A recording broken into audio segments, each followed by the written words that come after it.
You run into someone you know, not a close friend, just someone you've crossed paths with enough times to be friendly, maybe a neighbor or someone from a group you're loosely a part of. You mention something that happened the last time you saw them, something they said, and they look at you like you've got two heads. They say, "I never said that. That's not what happened. I think you're misremembering." And now you're standing there doing the mental replay. Wait, did I get that wrong? Did I imagine the whole thing? You walk away from a 2-minute conversation feeling like you can't trust your own memory.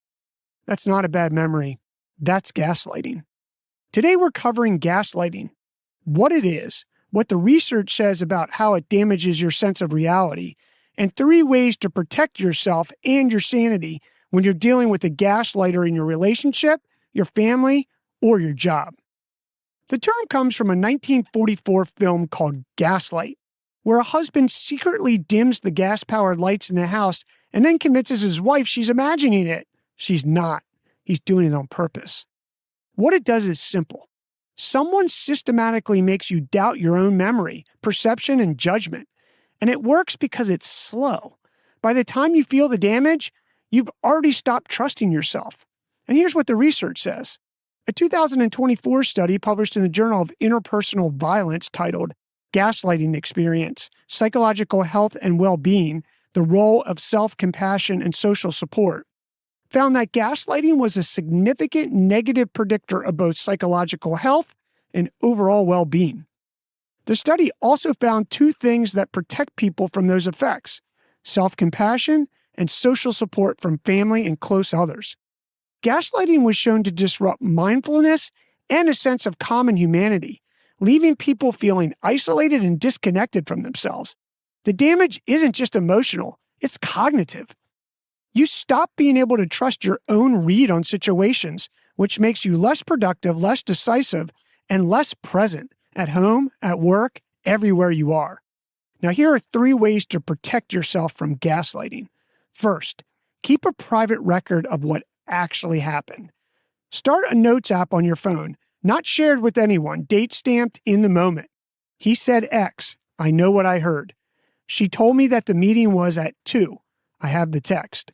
When someone is systematically rewriting your reality, the most powerful thing you can do is have a written record of it. At home, this is the conversation about the holidays that suddenly never happened. At work, it's the task your manager told you to do and then told leadership you did it on your own. Write it down. The record is not for confirmation. It's for you. It anchors you in what you actually know.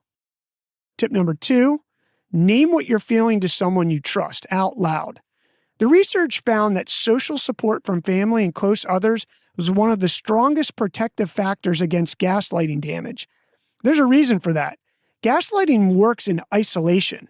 When you say out loud to a friend, "This happened and I felt this way, and then she said I was making it up," a trusted person can reflect reality back to you, not to validate your anger, to help you stay connected with your own perception. At home, this is the sister you call on the drive to work. At the office, this is the colleague you grab coffee with who says, "No, I remember that meeting too." You don't need an army. You need one person who knows what's going on. Tip number 3, stop apologizing for your reaction before you're finished having it. Gaslighting conditions you to self-edit in real time. You start to feel hurt, and before you even finish the sentence, you're walking it back. "I mean, maybe, I'm overreacting." Stop right there. Your reaction is information. Before you discount it, sit with it for 60 seconds and ask yourself, if a close friend told me this story, would I tell them they're being dramatic? If the answer is no, your reaction is data. Trust it. Look, gaslighting is hard to name when you're inside it. Pick one of these 3 tips: the record, the trusted person, or the 60 seconds before you apologize, and put it into play with a gaslighter this week and see how much better you feel. Your move.